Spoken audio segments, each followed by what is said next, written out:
Good afternoon and welcome to EntryPoint, where we take a deep dive into the latest entries from Encyclopedia Virginia with the contributors who wrote them.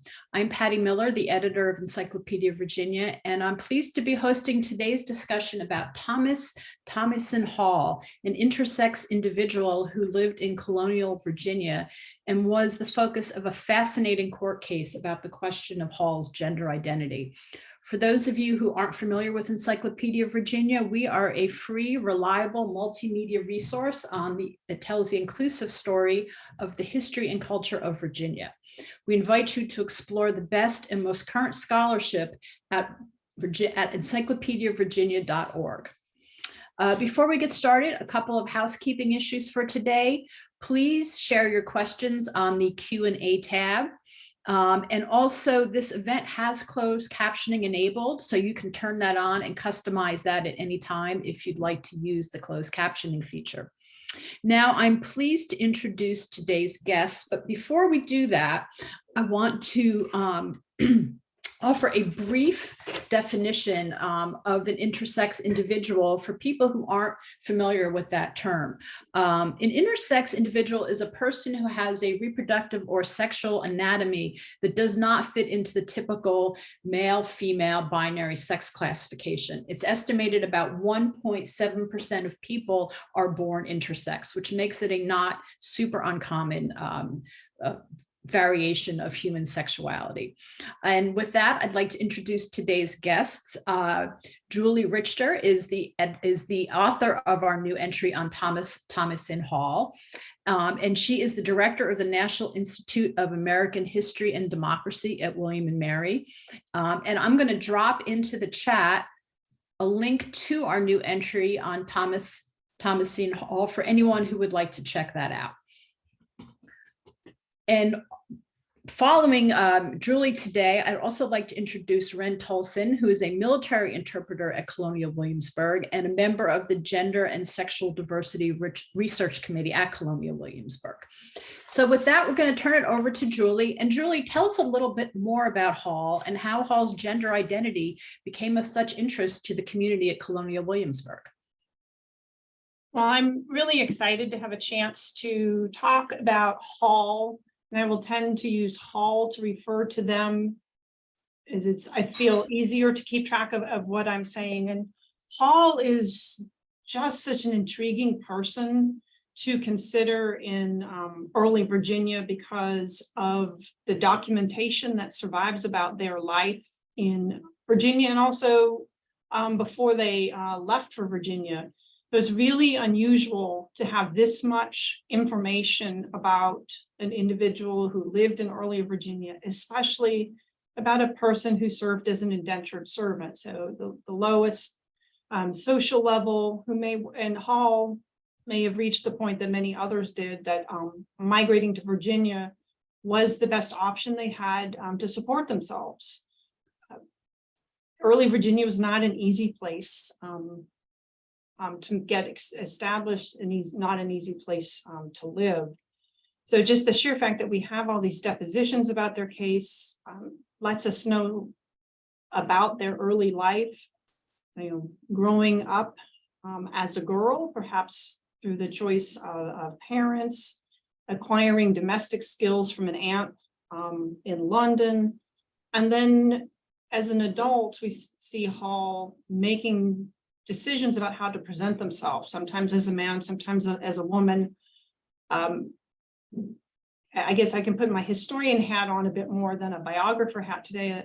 I think Hall was amazingly savvy in being able to read different situations and knowing which clothing would help them navigate where they were going.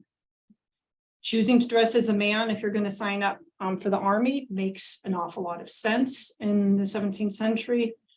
And then also choosing to dress as a man on the journey across the Atlantic to Virginia also makes sense. You're not as vulnerable on board ship as if Hall had dressed as a woman. But then once in Virginia, Hall opts to dress as a woman. And I think, again, the savviness on Hall's part would you prefer to do domestic work as you've been trained to do, or work in the Virginia tobacco fields?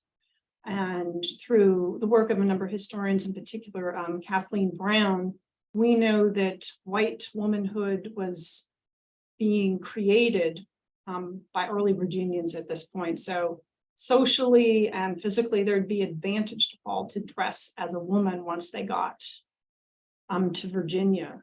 So I think we see this ability to read a social situation in Hall's choices. And again, I'm just so looking at the depositions again today, just so struck at how much we know about this person.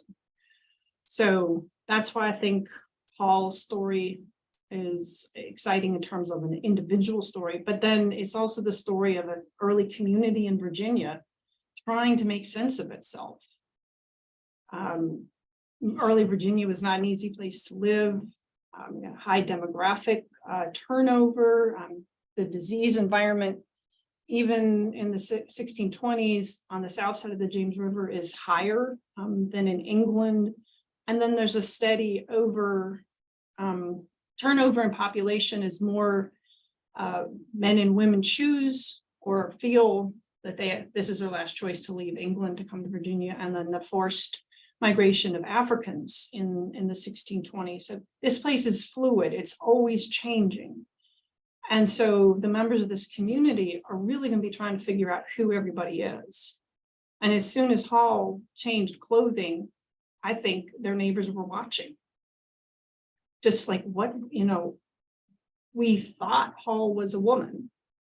And Hall was an indentured servant in a household that thought Hall was a woman.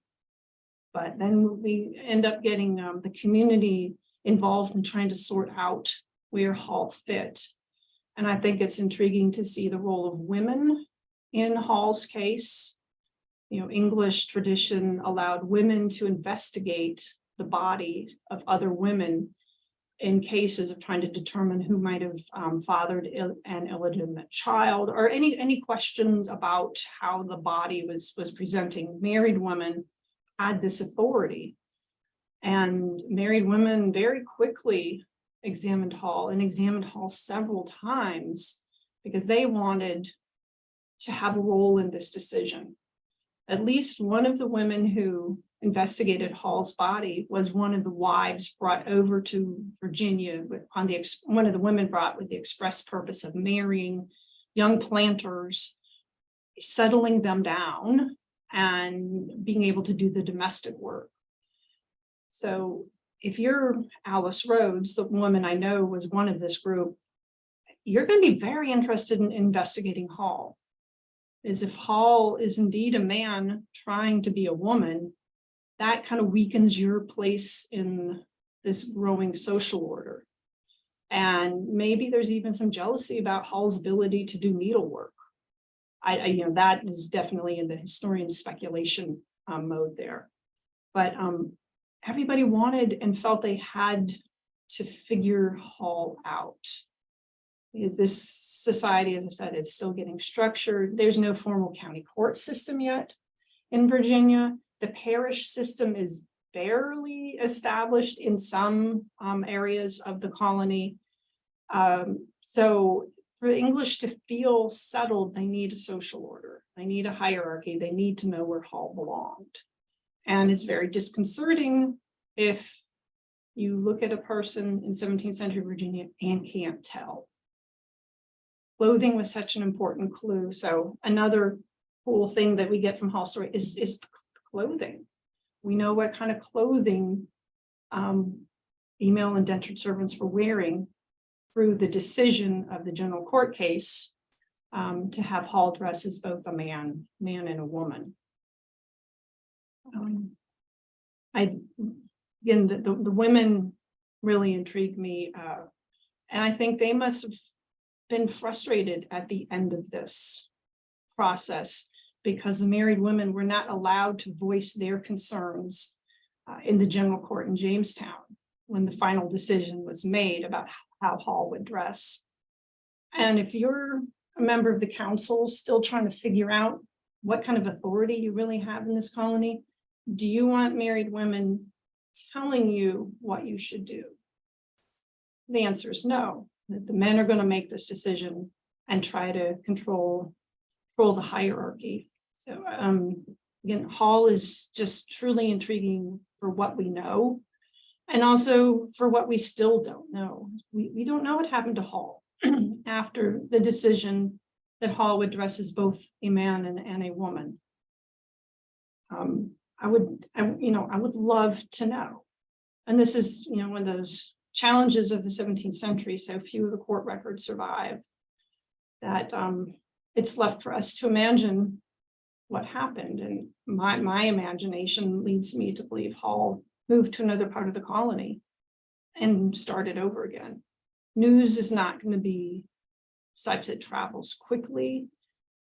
Hall could have gotten to another settlement, changed clothing again, and maybe picked a type of clothing, man or woman, to maintain, and then started over. I think there was room to start over if Hall chose to do so. And tell us a little bit, Julie, you said one of the most interesting things about this entry is how it offers some insight into how women were expected to dress in early colonial Virginia.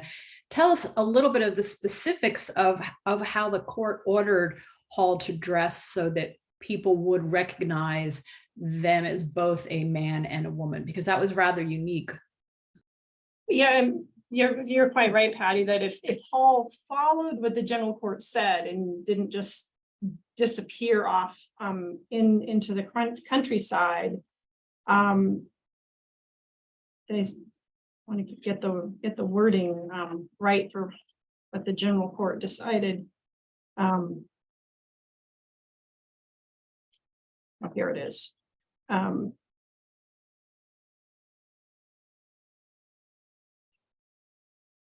he's supposed to wear men's clothing, but to add an apron and then the style of cap or head covering that a white woman would have worn. So from any distance, a Virginian would have been able to have read the clothing, would have said, wait a minute, there's an apron, but pants. Oh, that must be Hall. Or there's pants, but a woman's hat, if you saw Hall from behind.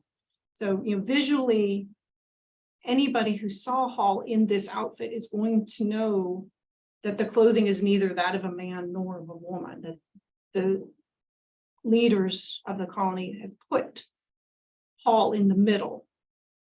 As really is the punishment to not, their goal was to not allow Hall to move back and forth. They chose to put Hall in the middle.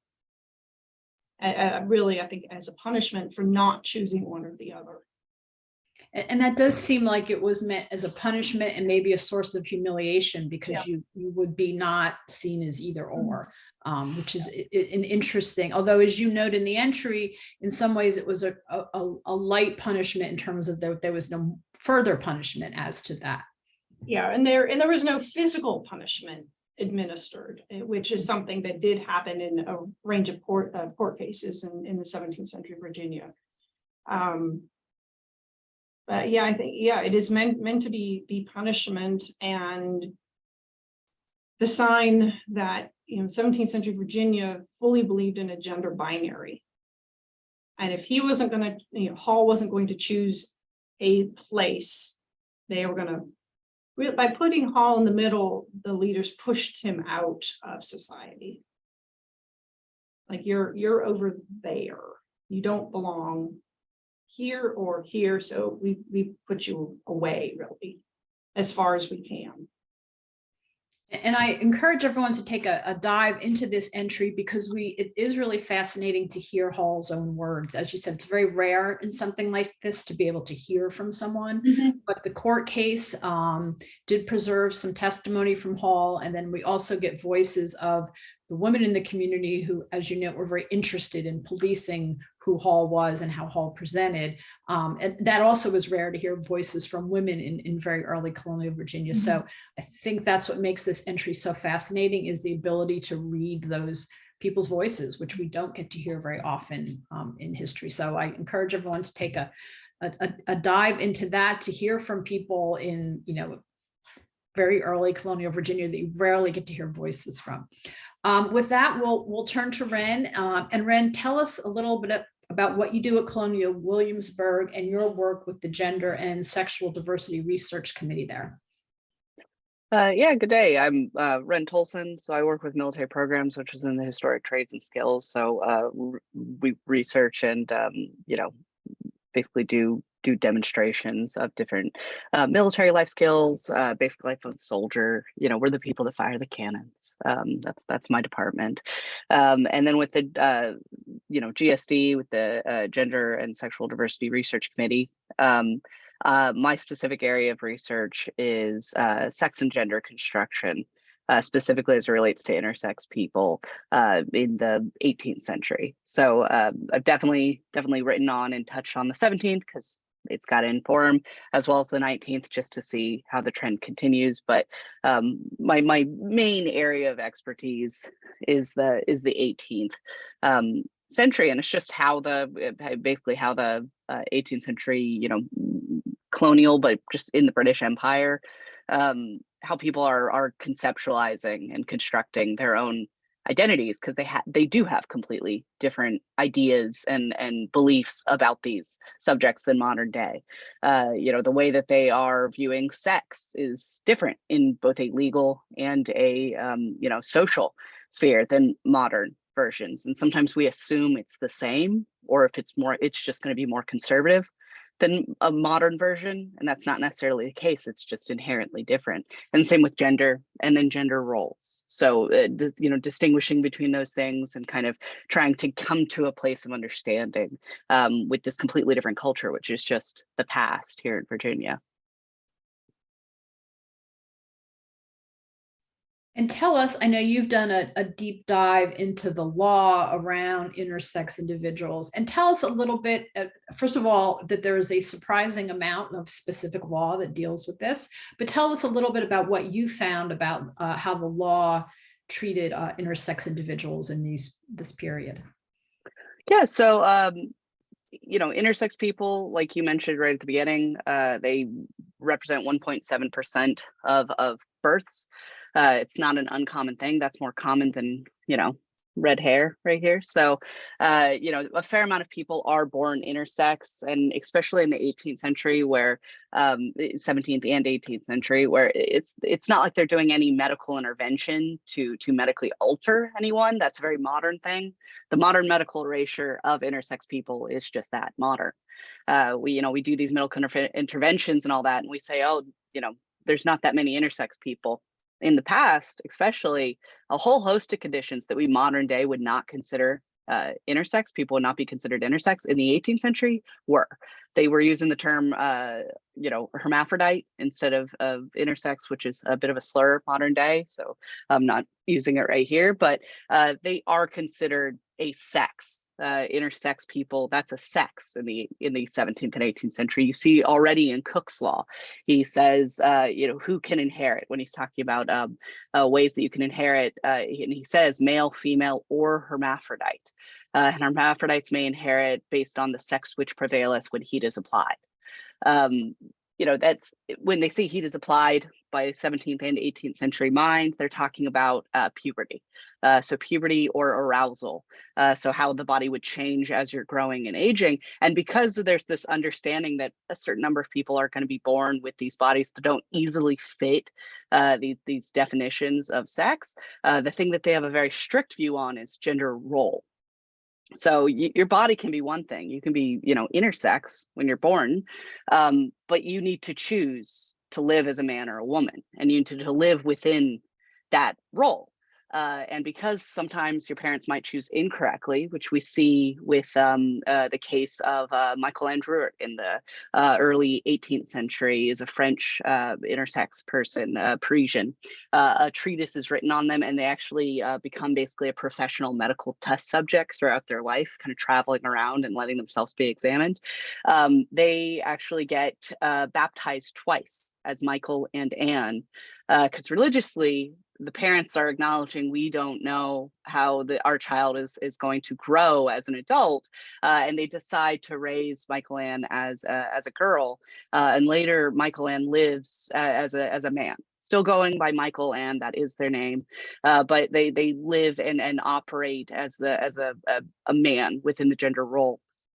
That was the big sticking point. So there's actually a legal precedent even by the 17th century, and we're heavily using it in the 18th century, at least with intersex cases, where you were allowed to go into court, and if your parents had raised you with what you felt was the wrong, gender, you were allowed to declare your gender to be the other, and switch over and basically just transition and live that way. But by doing so, you're making an oath to live as that gender role. And if you get caught breaking that oath, and oath breaking is very serious, the punishments were extremely harsh. There's one case of a woman in Scotland where she gets caught having basically penetrative sex with another woman after having done this process of declaring herself to live as a woman.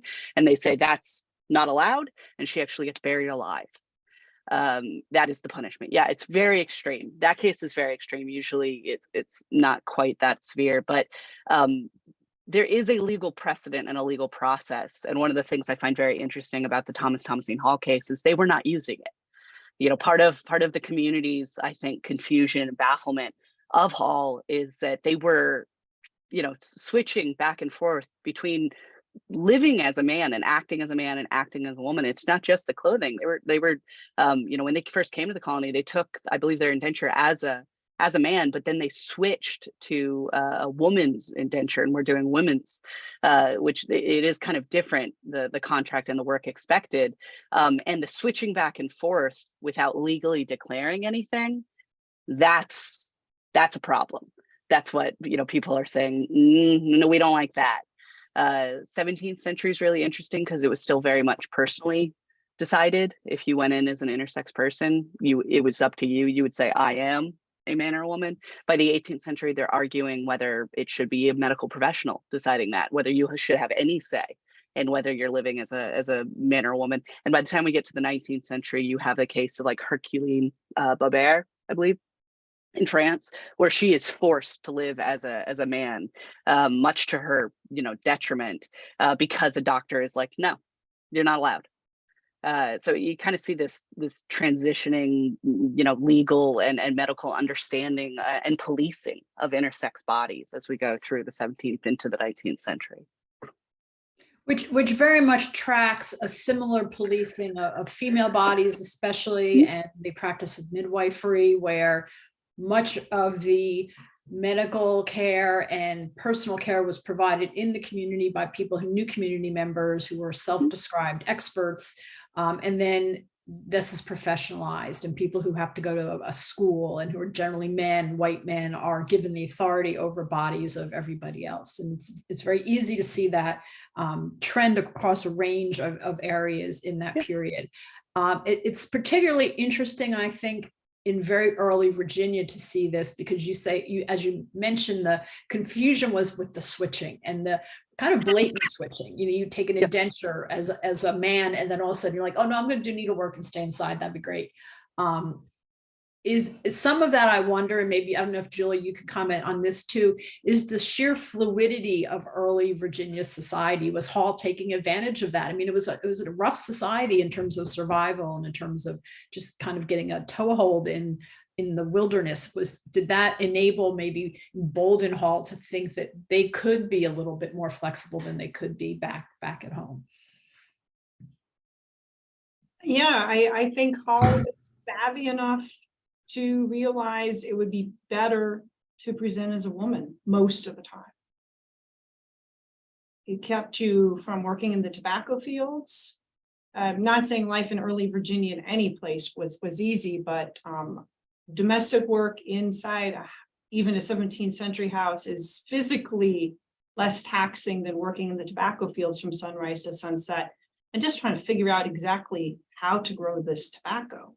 There's still a lot of trial and error in the 1620s. It hadn't been, not everybody had figured out exactly how to manage a tobacco crop yet. So if you're inside, practicing the skills you learned from your aunt in London, physically that's less taxing. And there were definitely times where Hall was walking from settlement to settlement and chose to dress as a man because they felt safer in public as a man when they were out. And I think that does reflect just the fluidity of early 17th century Virginia. The population, it's in flux. And one way to see that is looking at, the 1624 and then the 1625 musters, the returns of the population. And there is a lot of movement within regions in the colony. The area where Hall lived, people would go from settlement to settlement from year to year. Their indentures may have been sold to somebody else. If they had recently finished an indenture, they may have moved somewhere else because it seemed to be more advantageous. And then there's just the high death rate still. So yeah, I think Hall was savvy to really assess what was going around them and pick, to present as a man, to present as a woman when it was advantageous to them. And hoping that just the overall setting, that makes it sound almost nice, but the environment in which they lived would accept this.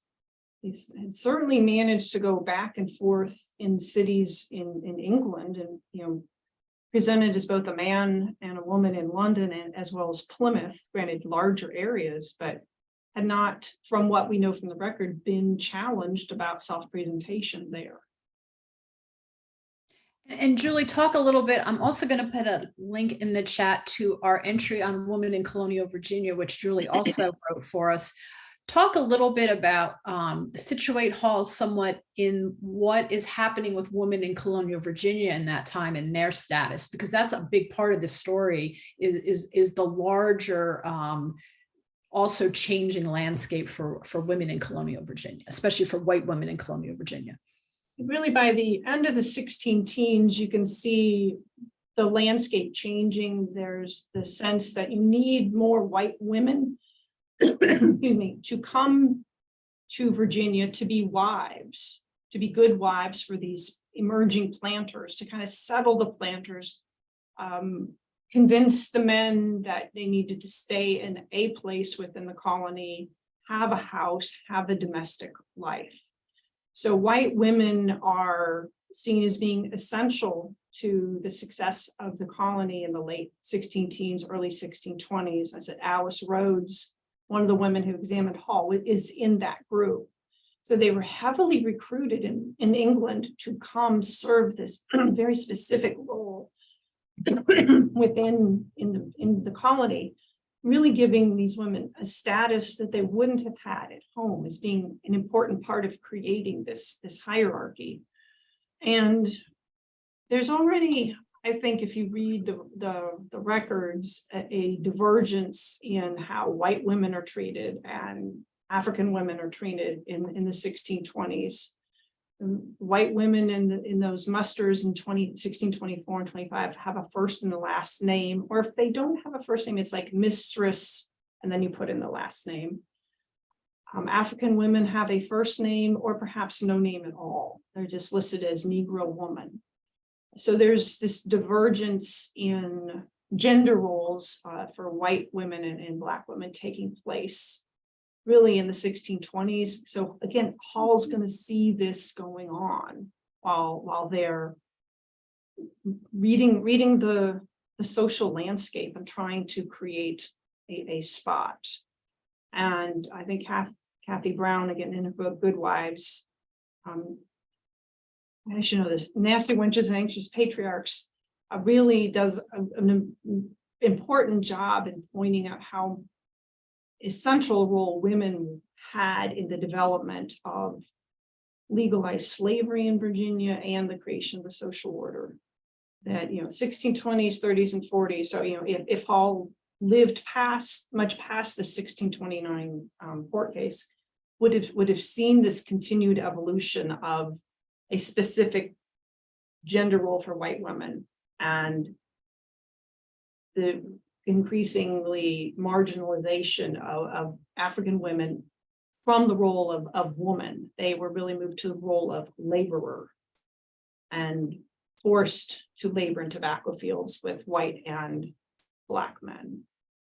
So, yeah, this, women, though, a minority of the population in the colony throughout the 17th century, played an amazing, important role in how society was conceptualized. And yeah, I keep coming back to this savvy word for Hall. I think Hall saw this. And Ren, what's your perspective on that in terms of how this early Virginia society, how that may have emboldened Hall somewhat to be a bit more fluid than they would have been back in England? Well, so with the fluidity, Hall did grow up in London. At the same time that they're in London, you actually see Cut Purse Small is a pretty public and alive figure, working and living and doing such in London. And they were a very gender expansive, gender nonconforming person. By the 18th century, they're calling them a hermaphrodite, but in the time period, nobody is saying that. But they are certainly a person who was born a girl and dressed in men's clothing their entire life.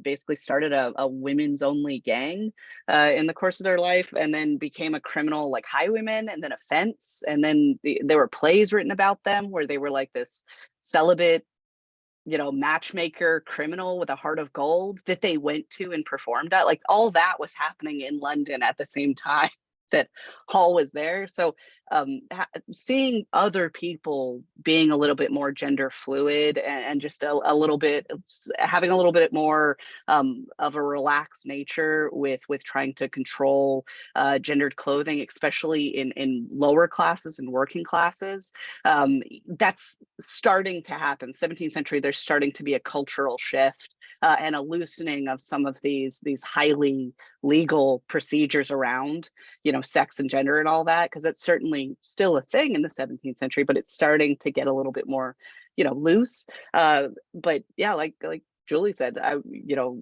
in Virginia, there was a huge discrepancy between men and women. And Hall coming here as an indentured servant, there was certainly advantageous to, during that time period specifically, to do your indenture as a woman. There weren't that many. So that sort of work, it's like you got, compared to other time periods in Virginia, it was far more beneficial than it would otherwise be, because there just wasn't nearly the competition that there were for some of the men's indentured contracts and what you would be expected to do. And Hall had been trained in bone lace. Hall already had some pretty substantial skills to fall back on with an indenture as a woman. So I think it makes perfect sense that Hall would want to, start their indenture and then be like, oh, I'd actually like to, because part of the trial and part of the reason why it goes fully to trial is somebody's trying to purchase their indenture and they're trying to decide whether or not to purchase it as a man or a woman. Based on Hall's work, because they had initially been like, I'm going to purchase your indenture as a woman because I want you to do women's work. And then that's part of the trial where they're like, oh, should you be allowed to do that? Is that acceptable? I think Hall does end up getting their indenture purchased as a woman in the middle of the trial before it gets solved. But then we don't know what happens to it afterwards. Did the trial affect that? We don't know. Actually, it was more of a truth and advertising issue than a gender fluidity issue at that point. Well, I think the white men who first had Hall's contract and the one considering Hall's contract, they want Hall to be deemed a woman. Yeah, because it's cheaper. They don't have to pay a tax on a white woman. As a laborer, you'd have to pay a tax on a white man. So it's cheaper. It's cheaper. Absolutely. Person holding the indenture of Hall dresses as a woman, and again the low number of females in the colony, you kind of like the idea of somebody working in that house. You like the idea of somebody who can do the mending, I'm assuming if Hall's going to be able to pass as someone who performs domestic work there's going to be some level of cooking skill here too, some level of brewing. These white guys want Hall to be a woman. It makes their life, they save a little bit of money and their life's a little more comfortable. A little more comfortable. Yeah. And you talked about, in one of the more fascinating aspects of this is how the authority of these married white women was challenged here because they were the ones who wanted to make this determination. So there's clearly an issue of authority and power. But also it struck me there's an issue of a bit of a jealousy that Hall does have this freedom to move between roles and say, for instance, to present as a man to travel, which is safer, but then do the more advantageous work of being inside. So do you think there was an aspect of jealousy there among these women of that ability of Hall to kind of pick and choose the best of both gender presentations? Yeah, yeah, I'll just say yes with, complete interpretation and no real hard evidence to go on, which makes it so much fun to do 17th century. But if you think about these women trying to protect what control they had in the social order, they don't want to share. And I think there may also been some worry on their part, like would they be taken seriously as arbiters of female bodies and other aspects of the female gender role if they were questioned about Hall?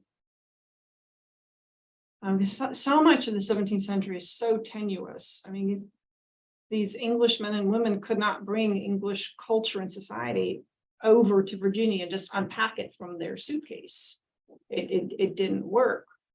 So I think they're trying to cling to what they expected to have, and Hall is just messing everything up.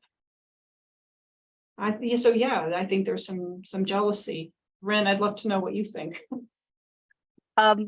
I don't know about jealousy for the fluidity, but there is certainly some hard feelings about the power dynamics. The way I read the case, and especially with the way that their body's examined and how it repeats for other cases, that same situation kind of happens. I don't know how graphic I can be, but there's an entire section where when they're discussing, the men deem Hall a woman, especially when they're talking or examining their genitalia, because although they have some sort of masculinized genitalia, it's non-functional. And the men are like, that makes you a woman. The women view Hall a man because they say there's nothing or not enough there to penetrate. So their ideas of what makes a woman versus what makes a man, you can kind of see in both of those. But for the women especially, women are supposed to be experts on women's body, and that is something that consistently gets attacked in the 17th and 18th century in these court cases. Women are supposed to be the arbiters about what makes a woman and womanhood and childbirth and all that, and they are consistently throughout this case getting second guessed, questioned, and their opinion is getting disregarded. I find the ending of the trial where the judge deems Hall both a man and a woman, and the punishment resulting, I view it very much as kind of not really concerning Hall. Hall is just a byproduct of this new governor trying to balance the interests and the powers of this community. One of the most powerful women in the community, like you said, is one of the people saying Hall is a man. And Captain Bast, one of the most powerful men in the community, saying Hall is a woman. And this judge, who's new, doesn't want to tip over, mess with anybody. So regardless of Hall's actual situation and the punishment or anything they're doing to Hall, well, the best decision is not to decide. Hall is both a man and a woman. Hall said they were both a man and a woman. Hall is both a man and a woman. I have not agreed or disagreed with either one of you. There we go. Let's not tip over any dinner plates or anything like that. but you see that in other cases too, where it's like the women of the community are like, but we're allowed to have our say. We say this, and you know, especially as it's getting more medicalized, and especially as like political and you know, male-dominated social interests are saying one thing or another, their opinion consistently gets pushed to the side, and the women's juries and everything like that consistently start getting diminished and diminished and diminished. And I think this is one of the earlier cases, at least that I've read, because granted, this is not my century of specialty, but this is one of the earliest cases that I've read where it's like, that's exactly what's happening in the 18th century, where it's like they're like, oh yeah, we heard your opinion because we're supposed to, but okay, you know, sit back down. And then they make the decision. Which is one of those interesting times when it seems history is turned on its head a bit from what people perceive, because in some ways the older case is the more modern case where the judge said, oh, you say you're a man and a woman, fine, whatever, you're a man and woman. And the later cases become more conservative. So that is, you know, the timeline may surprise some people as to that. And one of the more, why history is always interesting and surprising. Talk a little bit, Ren, about your work with the Gender and Sexual Diversity Research Committee at Colonial Williamsburg, and how is that playing out right now at Colonial Williamsburg? Would people who visit Colonial Williamsburg see something different than they may have seen 10 or 20 years ago in terms of how gender and sexual diversity is presented at Colonial Williamsburg? So we're certainly doing, you know, actual programming, deliberate programming, and presenting research in June and October every year. We're pretty consistently doing at the end of June. We largely don't take all of June because Juneteenth is a very important holiday for Colonial Williamsburg, especially, you know, talking about slavery as we should, as much as we do. We kind of give space for that. But October is also LGBTQIA plus History Month. So we present a lot of our research in those specific months. One of the things that we're working on and working towards with the different site plans and such that we're doing on site here is kind of just bringing gender. It's not even about gender nonconformity or sex nonconformity or sexualities or anything like that. One of the things that has consistently been missing from a lot of dialogue and a fair amount of interpretation through the years is just a nuanced examination of sex and gender, not the non-standard, just how different 18th century ideas of sex and gender are to modern day. Because if we don't talk about it at all, you would walk away assuming that it's the same. And when we do talk about ideas of sex and gender, people do enjoy it. People always are like, oh, we wouldn't like that. We don't want to know about the founding fathers' sex lives. Yes, you do. If you didn't, we wouldn't sell out of every program of the best of wives and best of women. And, you know, hearing about the salacious letters, you know, between, what is it, George Washington and Sally Fairfax, like, you know, that kind of stuff, you know, people's marriages and their relationships. That's a human universal. We love reading about those things. But if you're not contextualizing those relationships, you know, people are walking away basically assuming that those relationships are exactly the same and in exactly the same context as any modern relationship, and everything's different. It's not just basically gender nonconformity or any gender expansive person or anybody with an alternate sexuality. It's not just that. It's how they're viewing their own sex and gender and sexuality and such is so intrinsically different. So one of the things that we're trying to add to each site is just examples of people that met expectations for gender roles and people that defied them. And what that looks like. What were the expectations for sex and gender in the 18th century? And what does it look like? What were acceptable ways to defy them? And how did people get away with it in some cases? And what were non-acceptable ways to defy them? And how were people punished for it? And being able to just kind of add that very casually to sites around town, it's not that hard. Millennium Hall is a very, it's a genre of book from the 18th century about if men didn't exist, women would live in an utopia because men have social power and political power. So if they weren't there, then it would be a paradise, because you cannot prove that any societal ills have happened because of women, because they have not had the chance to cause societal ills. That's the premise of the book. Elizabeth or Betty Randolph. purchased that herself. She went to the local bookstore here in town, the Virginia Gazette, and purchased that herself. She had a copy in the Randolph house in 67, something like that, where it's like that was a genre of book that was quite spicy for the time period, and she owned it. Adding that book to the site wouldn't be that big a deal, but it would give us a chance to talk about and interpret just ideas of sex and gender.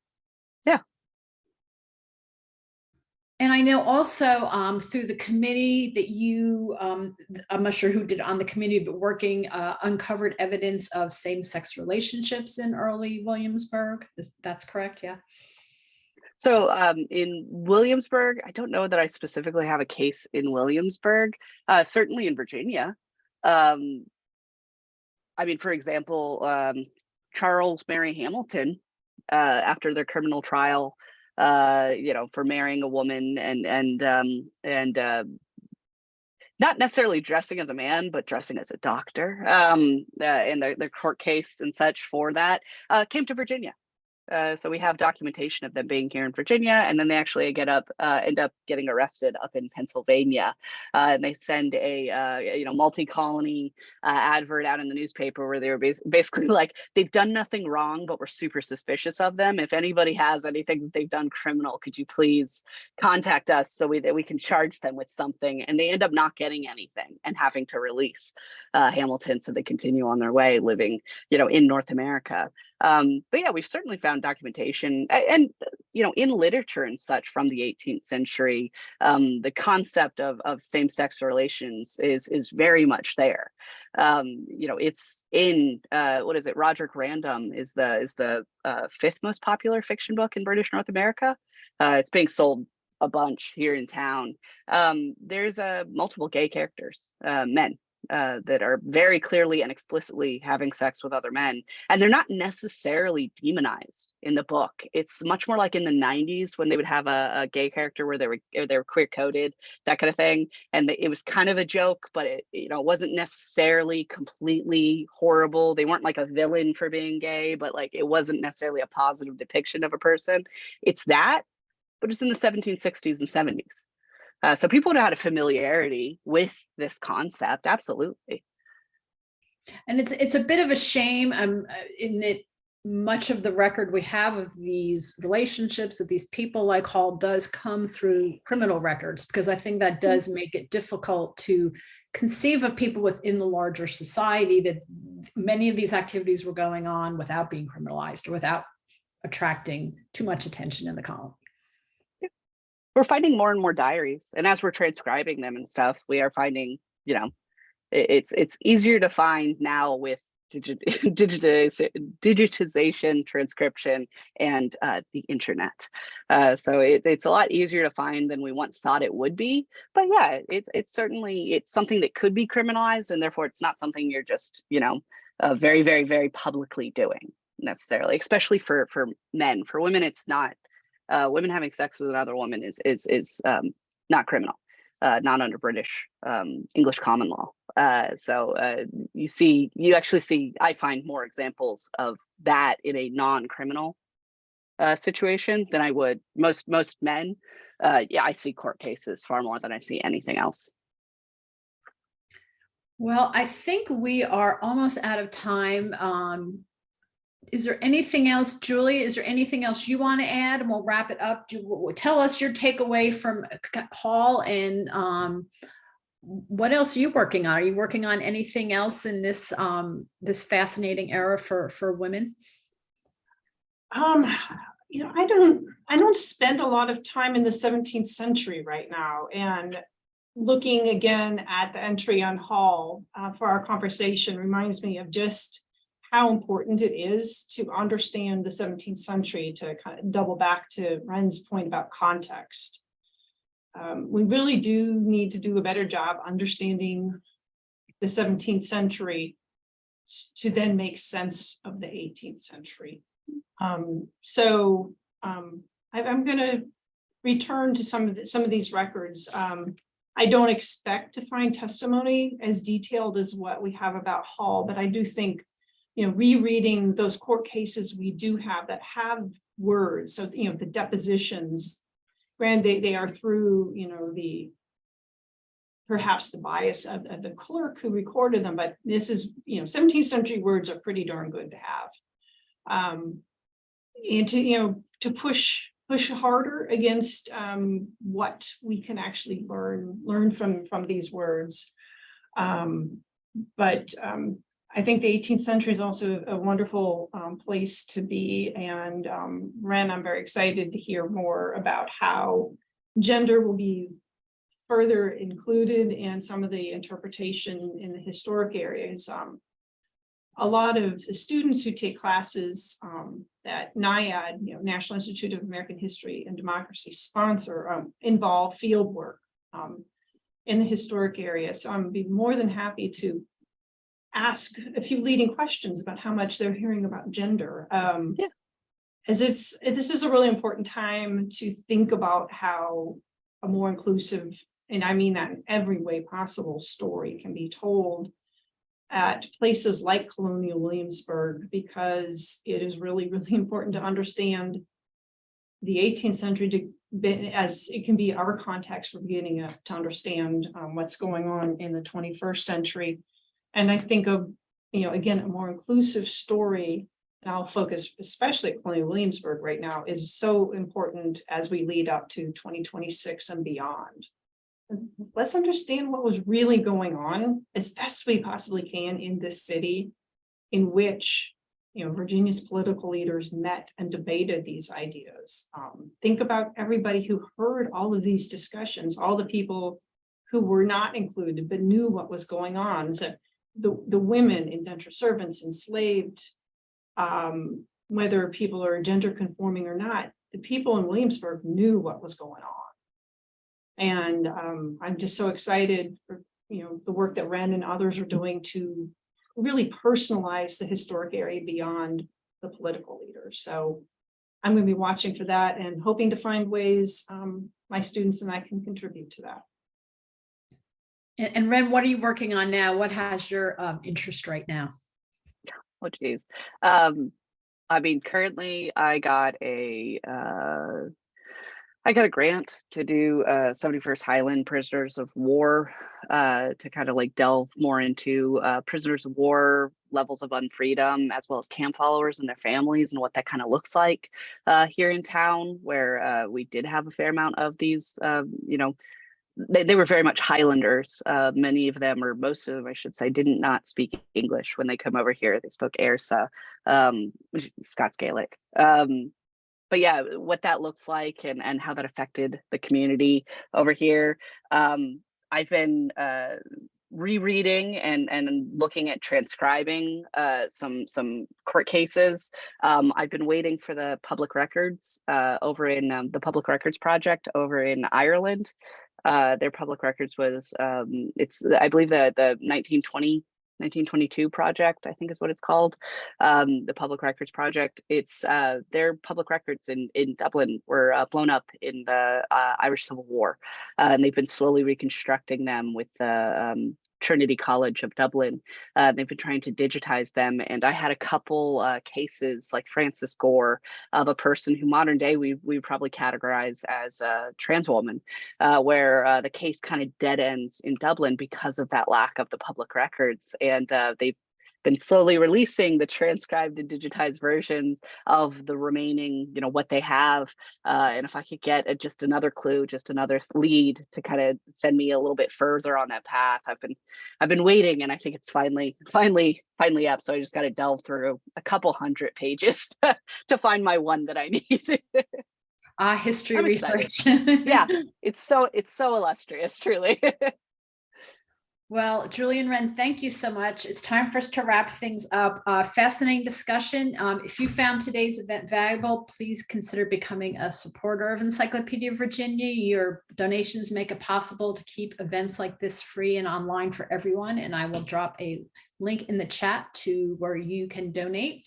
And also you can stay up to date on all of our events and our new entries in Encyclopedia Virginia by subscribing to our newsletter. And I will also drop a link to that in the chat. Thank you so much for joining us, everyone, today. And thank you so much for a wonderful and very thought-provoking program. Bye-bye, everyone.